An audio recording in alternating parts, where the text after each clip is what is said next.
Raja, yes, raja kan. Kalau sepadan ke apa? Yeah. Kita buat menggunakan maksud perkataan. Audio ni lain sikit. Audio ni kita tukar menggunakan bunyi perkataan. Contohnya, subjek sains hemat. Tukar untuk menggunakan bunyi macam bunyi apa? Hemat. Bunyi macam hammer. Siapa kata hammer? Dua gambar hammer.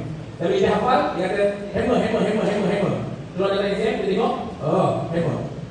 Jangan tulis hammer, tulis hemat. Perkataan hammer, akan buat kita ingat semula pada hemat ni.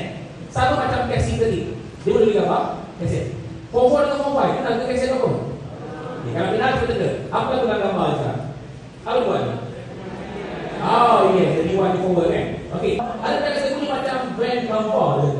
Ini gambar ni. Okey, kalau kita bagi contohnya sistem butter, bunyi macam butter. Ada kata buttercup mentega, ada kata batu butter.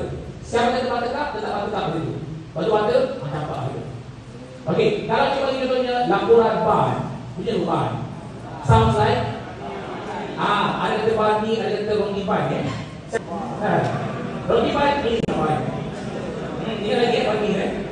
Okey, kalau Coca-Cola ya, macam roti ya. Kemudian ada banyak kata Korea bunyi macam cockroach. Ini apa? Oh, sekejap. Tahukah anda ini adalah haiwan paling takutkan dalam dunia? Namanya lipas ni. Duduk diam-diam dengan lipas, dia terbang atau dibuka kan? Ya Allah, memalukan ya. Saya ada 4 orang anak, 2 lelaki 2 perempuan yang 2 lelaki itu sudah orang 20 tahun dengan 18 tahun dia lebih kurang 5 tahun lepas, masa PKP dia tengah belajar online. Tiba-tiba dekat bawah bunyi orang tengah menjerit. Kalau dia lagi tu orang tengah rompak, lipas dengan lita. Mana dia lakukan? Lipas dia lakukan lita tak lakukan? Tak ada negeri lita tu tak nak? Pernah? Sampai nak kena okey. Bila lita melekat kat kaki dia, kita kena